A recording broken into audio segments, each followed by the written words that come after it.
Seigneur, que ta grâce, seule ta grâce. Nous voulons instaurer un état de droit. Et dans un état de droit, il y a une justice indépendante. Ce n'est pas à l'individu Félix Tshisekedi de commencer à faire justice.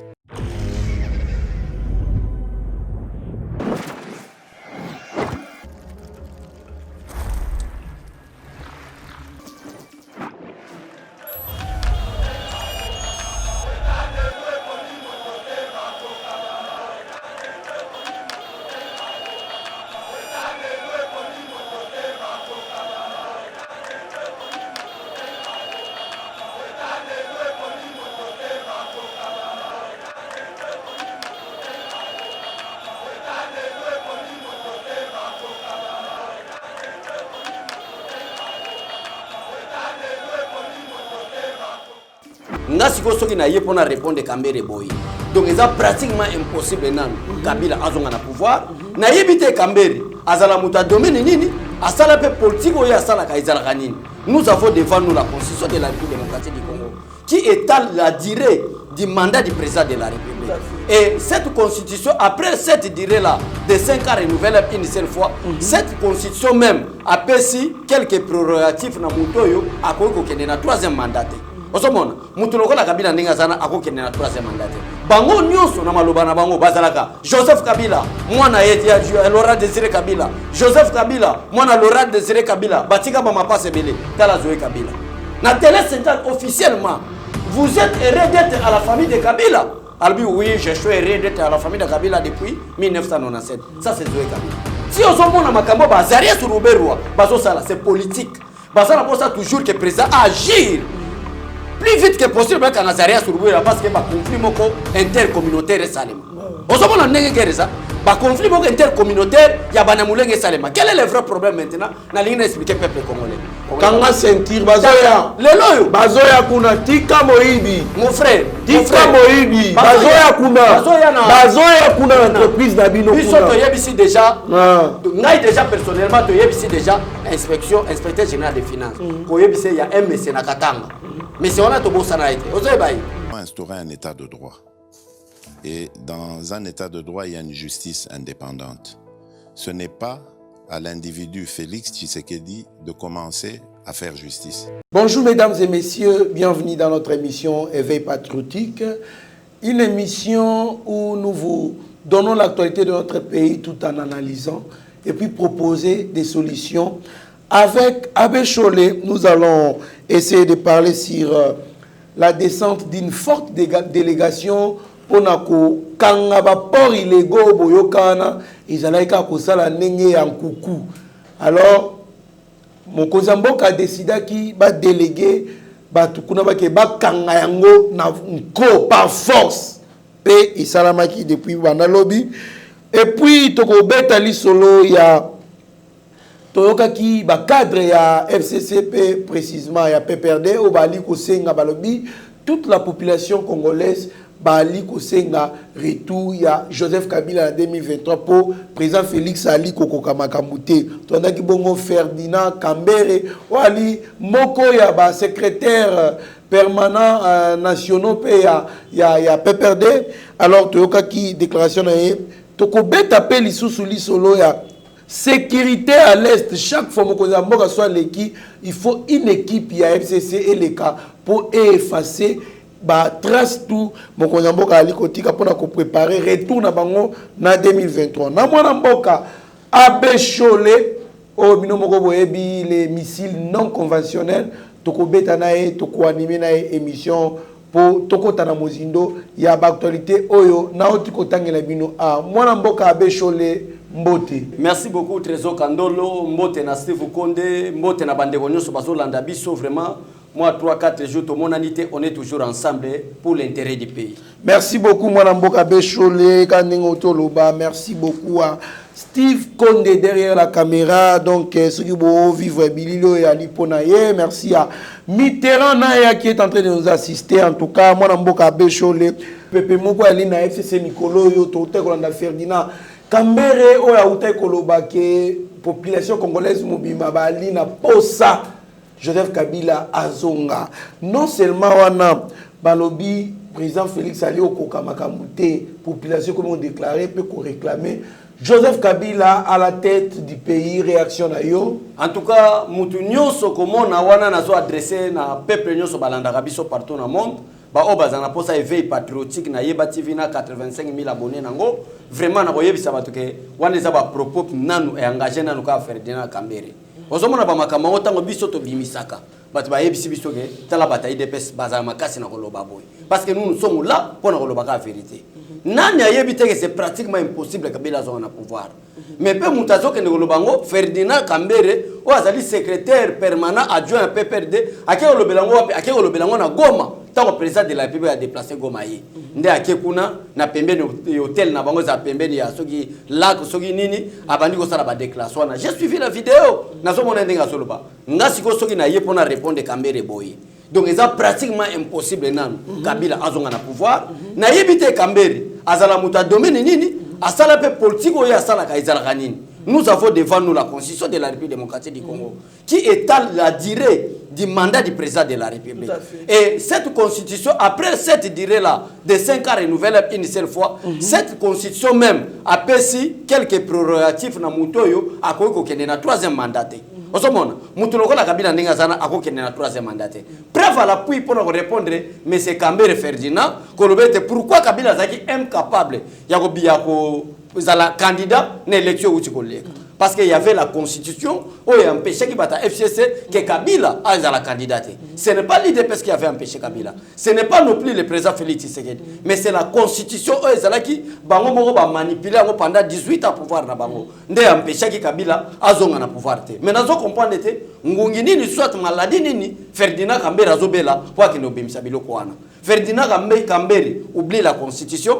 Ferdinand Kambere oublie que même petit frère, il y a Joseph Kabila Zoé, a eu une déclaration dernièrement na télé 50 pour le baïté, à la famille à Kabila Canada 1997. Donc depuis bataille nous sommes les cas Zoé Kabila Zoé reconnaître, mais il faut voir d'abord quel français Zoé Kabila Lobela. Voilà nous sommes Ferdinand Kambila Azoé Bate. Abosan Kambere, Ferdinand Kambere Azoé Bangote. Talanano tout le monde ici na bata majorité batu ya Kabila ya Kala. Bango nyonso na maloba na bango bazalaka Joseph Kabila mwana ya Laurent Désiré Kabila Joseph Kabila mwana Laurent Désiré Kabila batika ba mapase belé tala Zoé Kabila na télé 50 officiellement vous êtes hérédité à la famille de Kabila. Albi oui je suis hérédité à la famille de Kabila depuis 1997. Ça c'est Zoé Kabila.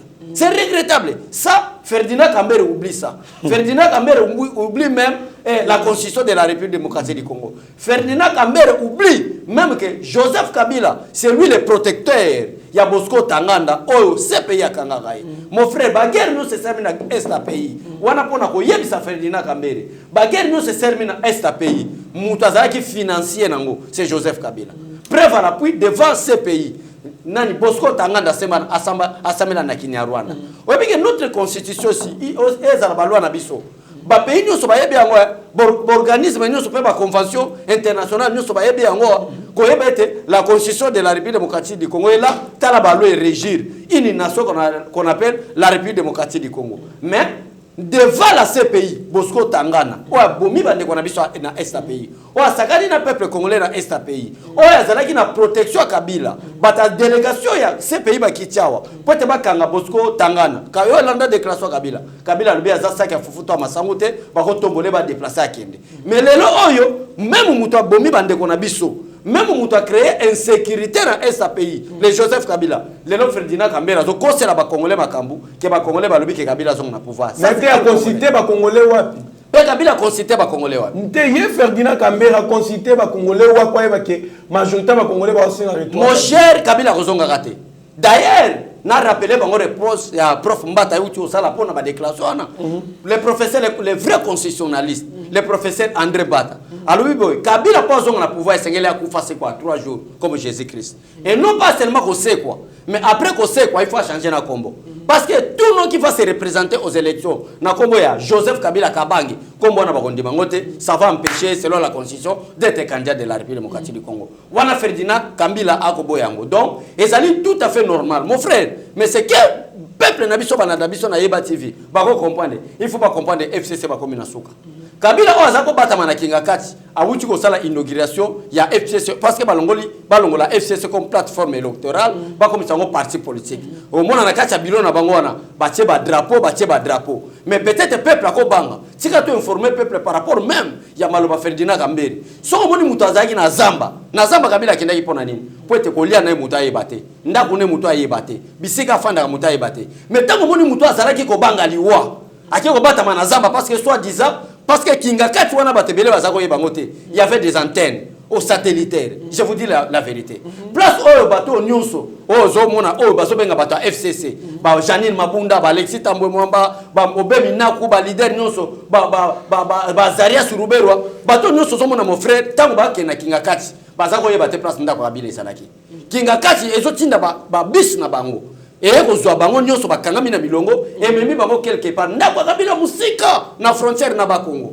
bango basuki quelque part bayebaka te mais ero moni mutu azalaki ko banga azoke fanda na zamba parce que via Kabila mobimba na zamba depuis za président de la République na mboka oyo aboya ko fanda na cité de l'Union africaine aboya ko fanda na palais de Marbre wana eza bureau ya président de la République pe ake ko fanda na Kingakati ba document zo signé na Kingakati na raison moko ke ba américain bazoka bakangai mais ero moni bandi ko mona muta bongo abandi ko longwa zamba akomi ko bima cité ndeko Kandolo pona ko lobake na komi ofanda na cité nazo boma PPD nazo boma ba parti politique nyonso tozo komisa FCC comme plateforme électorale au candidat à l'élection prochaine yo za Joseph Kabila yeba bese ke liwa Joseph Kabila comme prêt ça je vous dis la vérité mon frère nini ezo bangisa je m'excuse bande bazolanda biso nini ezo bangisa batu ya FCC ndeko na nga Kandolo merci na meilleure question parce que question ezo le baba problème belé le long na uluka moyen na se déchaîner un peu le président Félix Tshisekedi est le candidat non pas le candidat il est le futur parce que candidat va voter tombe va voter mais procédure normale selon la convention de l'Union africaine l'année prochaine c'est-à-dire dans 3-4 mois c'est Félix Tshisekedi qui sera le président de l'Union africaine namboka oyo maintenant qu'est-ce qui se passe balingi baba aussi sa président Félix Tshisekedi touche abanda obimisa ba propos comme un dictateur là j'informe le peuple congolais ba obalanda biso en direct à Eba TV tant le président Félix Tshisekedi par exemple non parce que lelo kolela congolais nyonso et comme le président de la République a dissous le parlement mais nazo zonga histoire moi muke pona ko testa peuple congolais que IDPS na 38 ans auto sali na kati opposition mutu mo ya osaka na biso te to yebi na lito mobimba to sali pendant 37 ans ndenge nini basimbisaka mutu touche régime en place touche pour être communauté internationale basala nini bakimai bo baboyaye Tshisekedi accompagne Mobutu les années 80 quelques Mobutu Sengeli a comme président 70 quelques je crois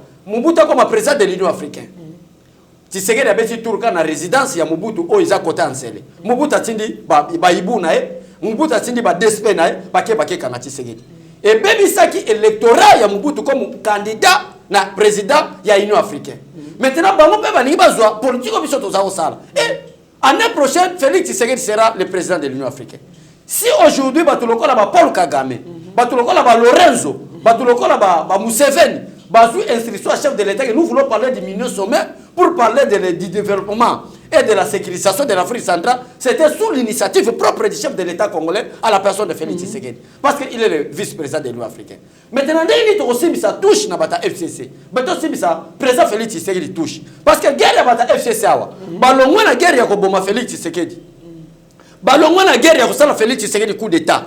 Guerre na bango maintenant ba komi ko prolonger bele ba komi ko talela élection 2023 ndenge nini ba ko désavouer Félix Tshisekedi na mitema ba congolais parce que Félix Tshisekedi aza candidat na 2023 azala candidat to bana osala acte nyonso président Félix Tshisekedi akosala et Tshisekedi to bana osala to bana ko contredire ngo preuve à l'appui ndeko Kandolo makambo même Kambera uti ko loba que peuple congolais bazo senga ke Kabila zonga na 2023 ezali ake olobela ngo na Goma parce que le chef de l'État était là moi ce qui n'a aucun ko sateleka na likambo ali koloba. D'ailleurs, la sécurité à l'Est, un enjeu pour le retour du FCC à la tête du pays. À chaque fois, à chaque passage du président ou de sa délégation, le FCC envoie une équipe pour déconstruire ce que les chefs de l'État construisent. Là, c'est Joël Melembe. Moi, Mbokabe Chole, pourquoi meeting na bango?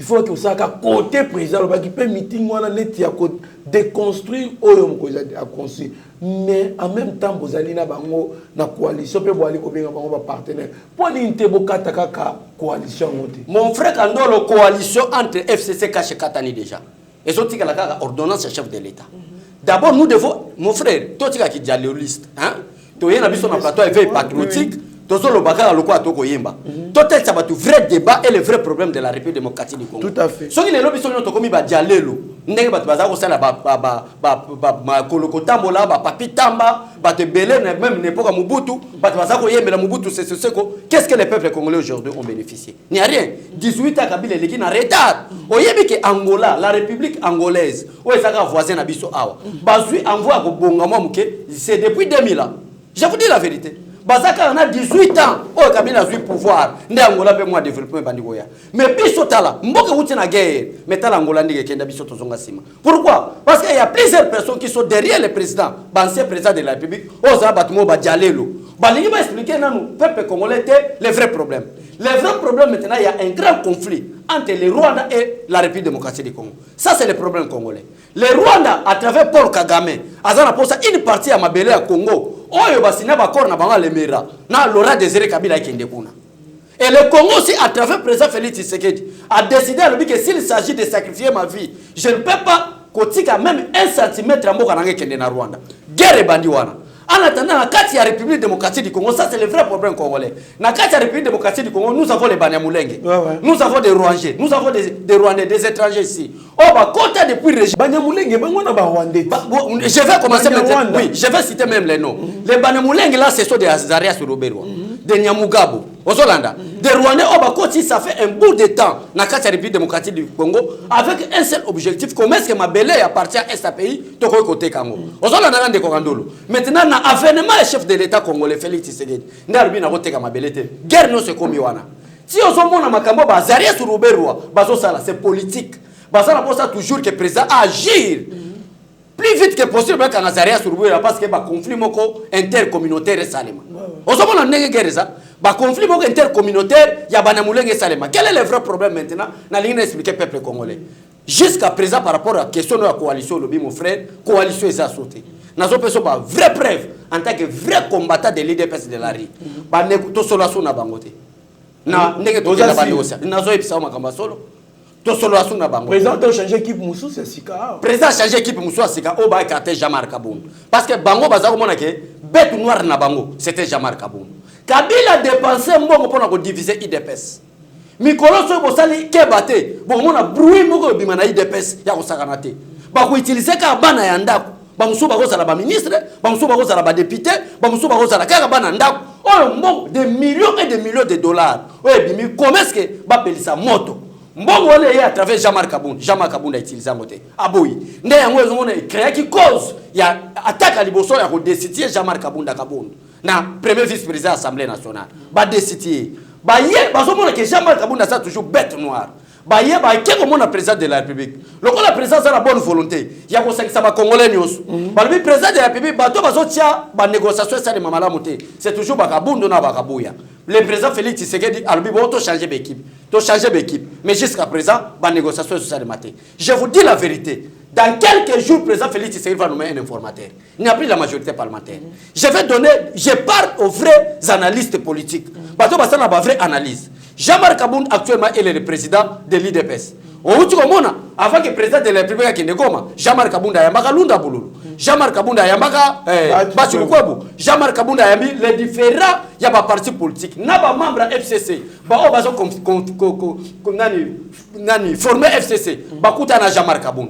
Il y a un travail qui est en train de faire. Oh, dans quelques jours, le président va nommer un informateur. Majorité, ils ont fait ça au pouvoir dans la FCC. Kalaté bazo perdre dans ça c'est membre Abécholé. Dans Katioté, il y a quelque part aussi un digne fils de ce pays, candidat Maléré, aux élections du 30 décembre 2018, qui dit, au sujet du retour de Joseph Kabila en 2023, les amis du FCC sont terribles. Sans honte, il proclame le retour de Joseph Kabila en 2023 à la présidence de la République de la RDC. Ils ignorent la Constitution ils oublient les fosses communes. Aussi Chimanga, Thérèse Kapangala, Floribert Chebea et la protection donnée à Bosco Tangana. Noël Chan. Votre réaction. Mais la protection de Bosco Tangana, un sujet rwandais. Ouais, créé par toi. Moi, je suis bande konanga ba Congolais Bosco Tangana wana o sambaki na Kinyarwanda kuna na CPI Ali Moutou se présentait na combo ya comme un Congolais qui réclamait ses droits étant Congolais mais kuna sambi na Kinyarwanda, c'est-à-dire c'est un Rwandais qui a été soutenu par les autorités de ce pays à l'époque et puis qui a tué beaucoup de Congolais à l'Est. Basengie, bakangie, basengie, ake kuna ke osamba, ba protéger, ba biazali, ça qui a l'eau sauté à madeste pour ba meme ba ke otike kuna. Moi mboko za malo. Voilà, yangwana. Roubert wa pa na est pays. Ake ko solana batu na Kinyarwanda. Or que la constitution congolaise est claire. Nous n'avons que 4 langues nationales, les Swahili, les Chiluba, les Kikongo et les Lingala. Plus une langue internationale, le français. Langue officielle. Mais Roubert wa longwe awa akekoloma Kinyarwanda oyo Bosco Tanganda alobaka ngona nini na CPI. Babosa nini osoana. Il so yangona lobike mboka na biso eloko ezobomango ki jalelo. Maintenant elo mona senga na président de la République. C'est que je demande au président de la République, il y a la équipe qui a travaillé. Le président de la République n'est pas un dieu ou un petit dieu. C'est un homme comme tout homme. Qui a tous les sens. A peine oubli, a peine quelques erreurs. Tout à fait. C'est un homme. Il y a un rôle pour conseiller au président de la République. Il y a un président de la République a un service. Le service c'est ça pour le président de la République à chaque problème, à chaque instant. Dans par exemple le dossier. Je vous dis la vérité de Konanga Kandolo. Kabila bimisi mbongo. Je cite le nom. Kabila n'a pas responsable à FCC. Bazo sala de tous les voies et moyens. Soit déstabiliser les institutions en place, soit Kobuka siège à IDPS. Ça, je vous dis la vérité. Et bah, utiliser Bananda. Ne yamwa nazo bisa peuple congolais.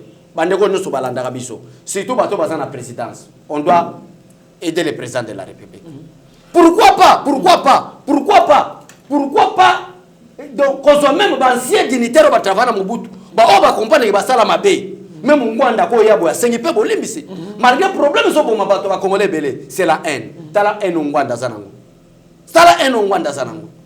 Mwanda na haine ko sakana nangote. Mais so lubiki na débarrasser haine. Nandi ma ke Félix Tshisekedi yaza vraiment na mboka. Na yana contribuer ba conseil. D'ailleurs, pour na ko prouver la communauté internationale. Na bato ba linga président Félix Tshisekedi. Si tout n'a pas de linga kaete, batonda na haine, Félix Tshisekedi a bossani déjà le passé. Il y a Mobutu. Donc, aucun dignitaire à Mobutu, les gens qui na kobanga pendant le baguette parce que Félix Tshisekedi est azawana. D'ailleurs, où est président Félix Tshisekedi? Azali na nini? Azali na opposition. Asala discours na enseignement. Dernier discours na bango. Asala enseignement. Alors que Mobutu c'est bazala ki bana mike. To limbi c'est bango parce que basako ça la politique bana mike. Mais bakabili c'est baye na politique ne ya motema mabe pour détruire le peuple congolais. Pourquoi pas Bahoya Poto Songa, président de la République? Peut-être qu'il Liboso. Mais en ce qui concerne le retour de Joseph Kabila, on attend ça, mais parce que c'est pratiquement impossible. Merci beaucoup, mon amboka Bechole, yo Ali Moutou, yo Tangi, marambo économie, wana amboka Bechole, RDC enregistre un excédent commercial de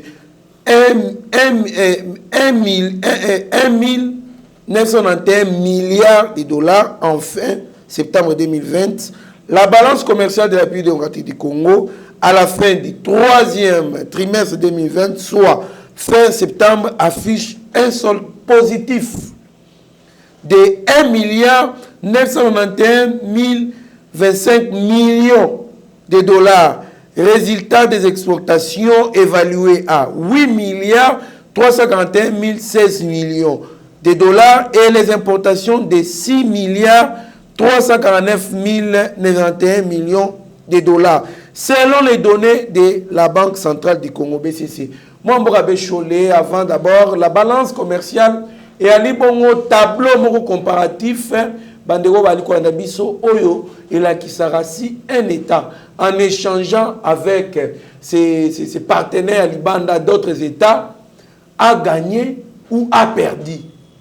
Alors, ceux qui balancent comme ça, ils allaient déficitaires, c'est-à-dire qu'on a perdu. Ceux qui allaient excédentaires, c'est-à-dire qu'on a gagné. Mais à notre grande surprise, dans fin à troisième trimestre, balance commerciale d'habitude allait excédentaire. Moi, le politique Nino, président de la République, a été en place pour la première fois. To Matabo, ici les plans, il y a que changer na ba ndekonabiso ya libanda réaction na yo. La politique du peuple d'abord. D'abord. Nous sommes Félix Tshisekedi azosala c'est pour l'intérêt du peuple. Félix Tshisekedi azosala tena somba ba villa. Déjà tout ce qui est na deuxième année, il y a mandat président Félix Tshisekedi. Mais aza atana concession à sombate. Mais quand bato baleki comme directeur de cabinet ne ba na ba concession na ba villa na mboka oyo. Donc na kacha motema président Félix Tshisekedi. Et ça, c'est le côté à cause de la MMA comme complexe. Dans un complexe, c'est le côté Nazuka, le pan, on a Gombe, na président de la République. Où est l'État? Le président de la République a toujours une vision. Il y a le peuple d'abord. Il y a un moment où l'éloyo, Mboka, talanano niveau excédenté, nani, il y a ba recette, il y a Mboka. Nenge, au lieu de la déficit, parce que Mboka, ils en a trop à monnaie, au batiki, mais toujours excédenté. Pourquoi? Parce que le président, c'est vraiment l'envoyé de Dieu. Au hasard, mon Mboka à l'État, et ça, vous avez pocheté. Mbonga l'État, le crainte côté n'a pas service financier, n'a pas service au nyonso. Il y a pas recette. Vous rappelez que IGF a 34 dossiers. 34 dossiers. Il faut traiter. Il faut traiter. Voilà. Inspection générale des finances. Parce qu'il n'a pas terrain. Et puis c'est déjà crainte, n'a pas service belé. N'a pas service belé crainte côté crainte des années. Dès qu'on vous arrête dans le beau qu'on a sac. Quand on sentir bazoya lelo bazoya kuna tika moibi mon frère tika moibi bazoya kuna entreprise na bino kuna biso to yebisi déjà ngai déjà personnellement to yebisi déjà inspecteur général des finances ko yebisi ya MC na Katanga mais c'est on a to bossa na été ozoy bayi. Narcisse Mpamungemo. Mais quand même, tu as un rapport qu'il a changé, qu'il a amélioré. Mais tu as pourquoi, mon frère? Talananu, na régime Kabila, ba service financier n'est dispatché. Mbongo nous sommes quand on a DGDA. Mbongo nous sommes quand on a contribution. Mbongo nous sommes quand on a OFIDA, nani, service au DGI. Et ça qui mbongo ça occupé ba Batalibanda. Bande ko ya Kabila, bande ko Zaria Surubero. Preuve avec exemple parce que longtemps ba bourse congolais. Donc on a mbongo ba bourse ba congolais, mbongo ya ba congolais, ba bourse télé n'ont plus de bourses. Mbongo ya ba congolais, toutes les bourses sont dirigentées pour les comptes de Banyamulenge. Voilà. Donc Banyarwanda.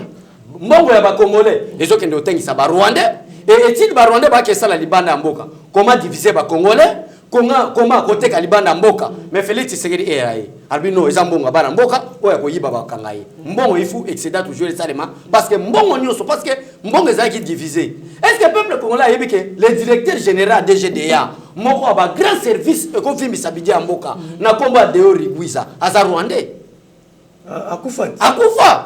akufa za rwandais et la moni que c'est Félix Tshisekedi na Rwanda dignitaire congolais. Directeur général d'une entreprise congolaise. Akufi na libanda mboka. Mbake okunda na wapi na Rwanda. Ils ont refusé que Kabila lui-même à la tête était rwandais. Ndeko na joué Kabila yuti au confirmer na télé 50 que bazana kacha famille Kabila depuis 97 c'est-à-dire des Rwandais bazoué ba entreprise financière ya mboka les entreprises financières ya mboka ba tient na tête ba entreprise wana. Ba Rwandais à la personne ya ba Deo Rwigwiza Deo Rwigwiza a senti que Félix Tshisekedi, à sa président de la République, a 5 000 congés, il y a le Kouta. Congé, on va pas limiter. Est-ce que Deo Rwigwiza a couvert à toi le Kouta? Parce que ça n'a pas été bénéfique à Ndimati. Non, le monde qui est longinaï. Comment est-ce que quand on a un moment Félix Tshisekedi a comme chef de l'État, Malamoga a 5 000 lettres à congé? Abalongola qui était de Konanga. Moutou Azalaki n'est pas qu'on a servi à ça l'intérim. Il y a 5 qui congé croyant que Bako assassiné le président Félix Tshisekedi après avoir on a pouvoir. Bamoni assassiné Bazako Lukana Félix Tshisekedi. Et comité. Tu vois comment la gamba la mort de Rwigwiza Sanini a coupé. Mais chose mais chose très étonnante. On a un grave. On s'engage pour poser ma terre là. Parce qu'on a Deo Rwigwiza na wapi na Rwanda, un dignitaire congolais qui gère une grande entreprise congolaise à Koufi, parce qu'on est na Rwanda. Qu'est-ce que fait maintenant l'opposition républicaine? Vraiment. Que fait l'opposition républicaine? Tout le monde est clair dans la situation de faire Kaimbi. Il faut vraiment la vérité des îles. La vérité des îles, ça c'est la bassesse politique. Il faut vraiment la vérité des îles. Voilà, donc pour le peuple congolais, dans l'unité, tika moyibi ya mbongo ya leta soki ozoyiba tokobelela yo tomona bato basala bien neti IGF tokumisa bango neti numéro 1 ya cour constitutionnelle tant to apprendre que non c'est quelqu'un qui travaille bien. Mais c'est le président de la cour constitutionnelle. Mais c'est Funga Molima Mwata. Faites votre travail parce que la constitution congolaise, vous avez plusieurs missions. Il y a un rang d'équipe et aider le président de la République. Surtout il est apolitique. Magama parti politique. Mais c'est Kandolo. Si tu peux se loger dans le président. La cour constitutionnelle, bazana kabamba musala munene. Oyo, bakotel mais la même ordonnance ya président de la République qui viole la constitution. Yango zo mona qui piège batiaki na kati ya Benoît Luamba pour déstabiliser le président Félix Tshisekedi. Mais tala papa na biso aye lelo azo sala intérim mais je crois intérim wana tout ba koma ba ministre ça c'est intérim ayebi bango kutute parce que majorité ba président cour constitutionnelle ba ministre na batu mususu ba koma lokola bilanga na bango to lobby ayebi ba koma ba ministre tous que parce qu'il ignore ou quoi, c'est-à-dire que il ne s'intéresse pas à la politique, lui c'est le juridique, voilà, lui c'est les droits. Donc ndenge tozo ka qui travaille très bien monsieur Kandolo. Oui. Et l'inspecteur général des finances, ce n'est pas combattant de l'IDPS. Voilà. Vous voyez que Bolingo, président Félix Tshisekedi, oui. Mais c'est monsieur-là, c'est Funga Molima Mwata. Président de la Cour constitutionnelle, ce n'est pas combattant de l'IDPS. Aïe. Voilà. Mais quand il fera bien son travail, il y a déjà tout le monde. Non. On a vraiment ganga butu moi parce que nous avons besoin bisoto lukate bisoto to kene na présidence. Mais là vraiment il faut na le clair. La communication du président il faut na la directeur. Je vous dis la vérité. Ba pesa la communication présidentielle. Ngainde na lobi parce que to banda makambo kala. Mais to na communication présidentielle zo kene mulaite. Ba o défendre le président malamote. Ba tu misusu ne ba comme défendre le président. Ya wana lobi boy. Aujourd'hui, ça j'assume. Nous allons voir le président de la République. Il y a communication présidentielle, toutes les équipes à communication. Tout à fait. Ça j'assume maintenant parce que trop c'est trop. Il y a plusieurs même conseils du président de la République. Baza conseil président de la République. Mais nous avons les effets patriotiques boïti. Nous avons tel conseil à Mabé. Donc comme nous avons faut dénoncer plus détruire le visuel chef de l'État. Tout à fait. Il y a plus de conseillers qui ne fait absolument rien. Mais d'autant que nous sommes dans une même famille. Parce que Bazo bénéficier confiance à président de la République. Et ça, là, nous bien indiqué quand le président de la République nomme l'ordonnance à chef de l'État. Ou ils ont empêché, ils ont tellement la batébélé, ils ont dit l'ordonnance à chef de l'État. Mais tout le monde a que plusieurs personnes n'aident pas le président de la République. Parce que de toute façon, on a président de la République, parce qu'on a président de la République. Nous avons commis un business. Ailleurs, nous avons commis des gens à 40 quelques, nous avons Kukala, nous avons mandat. Il oublie la vision de l'IDPS était le peuple d'abord. Mon frère. Vrai combattant de l'IDPS, à toi qui est la présidence. Souka qui est à la base. On soit à la base. On y a des institutions. On peut à la base. Il y a un rôle. Il y a un matinée à l'IDPS.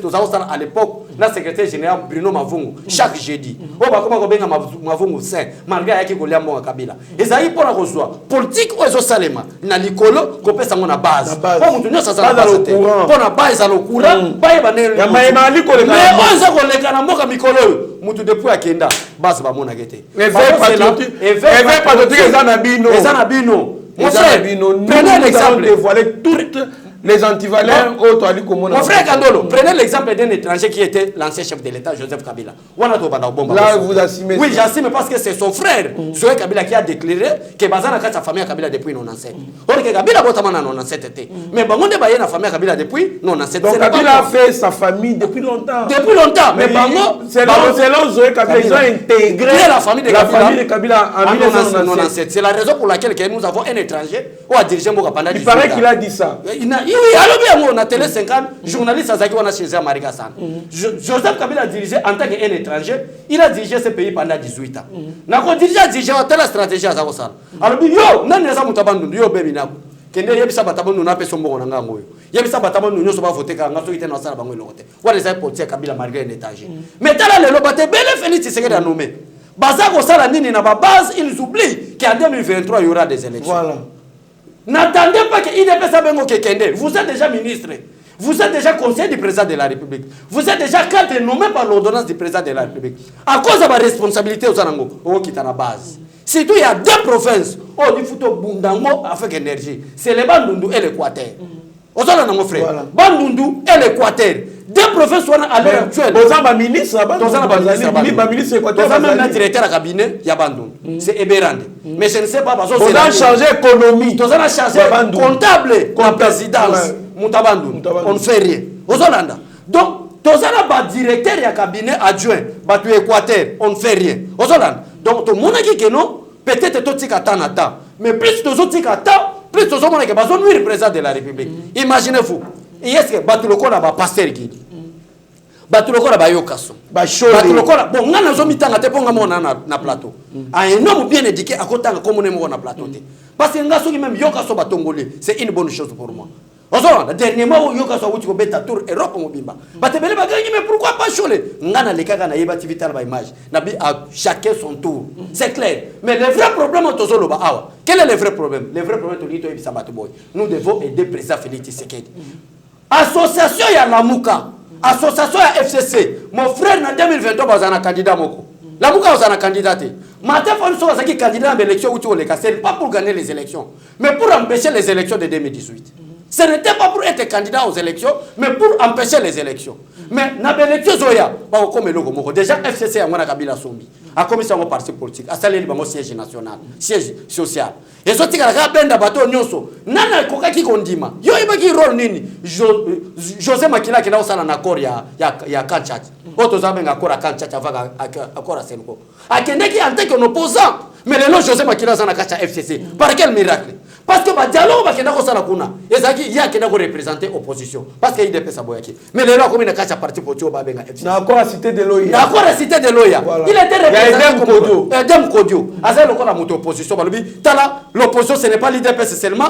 Il y a José Makila bazana kati opposition. Bazaria Surubero bazana kati opposition. Batangeli batu na caméra era ke balubi caméra zana opposition. Mais par quel miracle ba kena cité na FCC? Pona ko talisa peuple congolais. Na ba dignitaire na biso nyoso balanda biso. Que ezala Lamuka, ezala FCC na 2021. Si to comme en 2022, ba koma eloko moko. Oko soutra même FCC ba osala batali boso ba biso na majorité na biso to sundoli bino to mona ke fatia salarié, ba komi ko sala débat déclaration commune na bato ya nini, na bato ya FCC pour détruire le président de la République. Maintenant, l'état est donné na bato ba ba dignitaire. Vous êtes ministre, mais aux amuta province ya Bandundu. Il est grand temps, na ba responsabilité aux yeux. D'ailleurs, chaque mutuka il est nommé parce que bakota ba pesi bango intelligence na bango terre et ça bakota ba pour na ba parti politique ya ngozo ma ba parti politique ba province na ba province. Quel est le rôle de nommer aux ministres à Bandundu?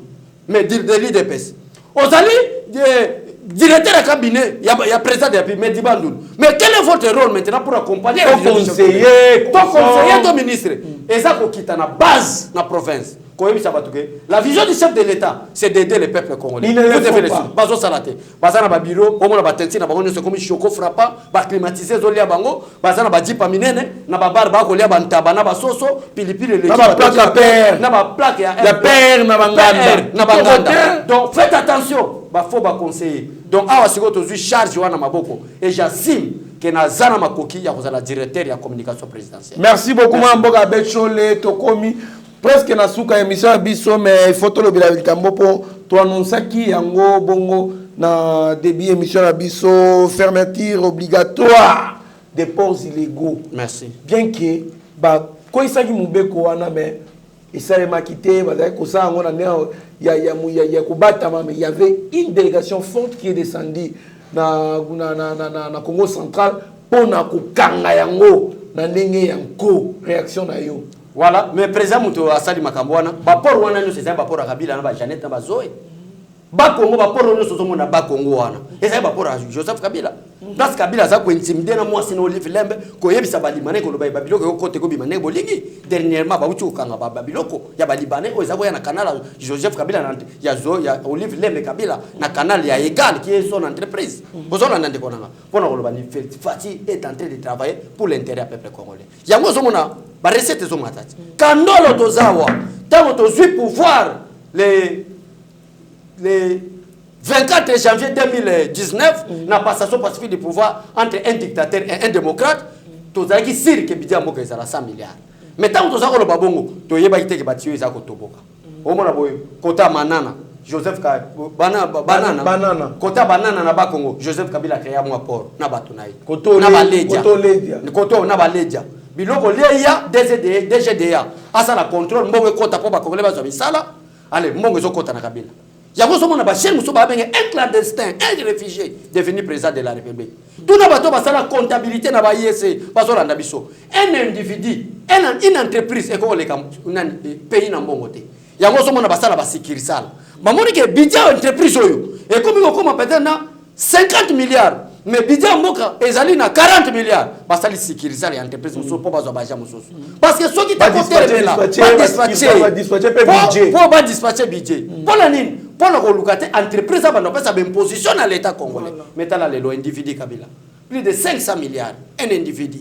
Mais le Congo en est que 10 milliards. 10, 80 millions de peuple. Tout ça, on a 10 millions. Mais individu Kabila, 80 millions. Plus de 500 millions. 500 milliards de dollars. Et on nous dit qu'il revient encore. Et on nous dit qu'il revient encore. Faites attention. Il peut comme combien 100 millions, 1 million de milliards. Ah, merci beaucoup de Corando. Boti camarade, moi boti comme thème avec comment mboka besho le merci beaucoup. En tout cas, nous tenons à remercier beaucoup ba congolais nyonso o bali ko sa musala lolenge longo bani oyo bali na ba place na bango misala ba sa musala ba otika ba trace à bientôt ba bon témoignage. En tout cas, coup de chapeau na bango. IGF, coup de chapeau na bango. Président Aïe a conseillé par rapport à François Tozolanda. En tout cas, coup de chapeau. Mon cher ami, Mikoloyo. Wana sans flatterie. C'est d'abord l'inspecteur général des finances.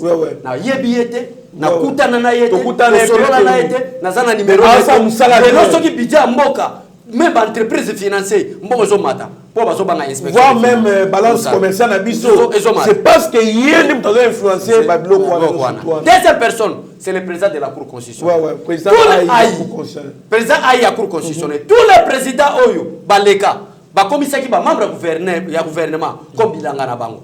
Toi, je suis le président de la Cour constitutionnelle. Moi, je suis le procureur de la Cour constitutionnelle. Je vais te faire ça. Bah, kolenga, bah, kotonga bandao. Mais oh, je dois travailler conformément à la vision du chef de l'État, parce que c'est lui le garant de la nation. Et Moutouya. Et puis je dévoile un complot. Voilà. Tozo kake bazo combattre ma casse côté à conseil de la magistrature suprême, bali ko isolé, ba renem sous ba sala ba komi ko isolé. C'est que nous dénonçons. Mon frère écoute. Mon frère Kandol écoute. Le président de la Cour constitutionnelle et celui-ci c'est d'office, c'est comme ça, c'est de procédure normale. Et d'office le président du Conseil supérieur de la magistrature. Tout réunion au sein du Conseil supérieur de la magistrature, en dehors il y a président de la Cour constitutionnelle et ça illégal. Voilà. Je vous dis la vérité. Et ça m'a merci beaucoup. Et la troisième personne à féliciter, c'est le directeur général de la DGA. Roland Kachouantale. Roland Kachouantale, l'actuel directeur général de la DGA. C'est quelqu'un aussi à féliciter parce que Olivier Lembalinga qui a bima. Pour être qu'il y a n'importe quoi, mais c'est pour le peuple congolais, biso tozo féliciter batu oyo bazo salaka musala. Au sali musala qui to faisait cour de cassation to ki ba sangona bino bien to koloba awa.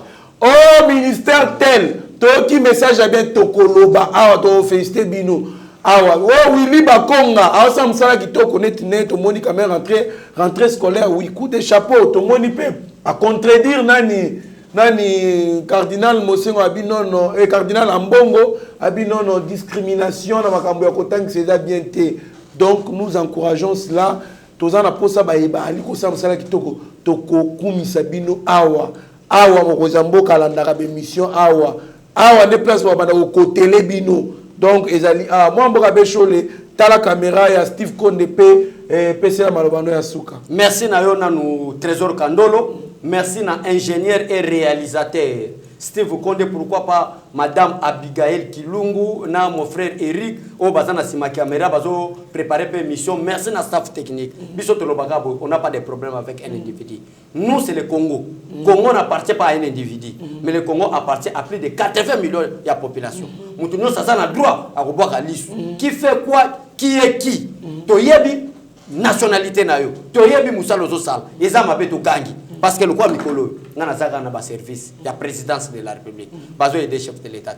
On a un problème, on a un ministre, non il y a FCC, un ministre à IDPS. Parce que ça a une redynamisation à partir et au sein de ma case. Pour 2023, tu conserver le pouvoir. Que Dieu bénisse le président de la République démocratique du Congo, que Dieu bénisse le peuple congolais, mais Dieu maudisse tout Congolais ou tout étranger qui est contre la vision du chef pour que le Congo ait avancé.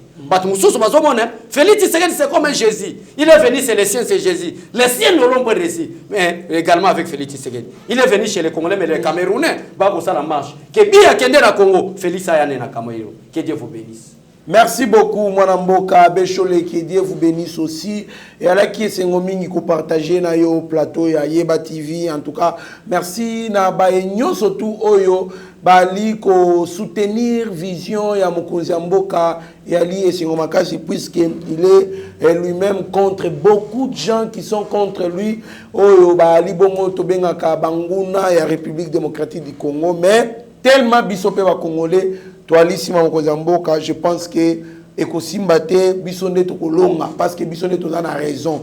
Merci beaucoup na HD Steve Konda avec la caméra, toute l'équipe de Eba TV. Merci à mon grand frère propre Christian Kabengele et Christian Kasembele plutôt. En tout cas, merci beaucoup à Stéphane Kankou et moi je le Kankou la première. Merci à Finance Massamba, merci à Masoupenzi, merci à tous ces mondes-là, Oyo, Bali, ko se poumoné pour Congo et Kendeliboso. En tout cas, Sengibino vraiment Boto Niebele. Restez branchés sur notre chaîne, vous ne serez en aucun cas déçus. Mieux vaut être maître de ce silence qui est plutôt esclave de ses propres mots. Merci.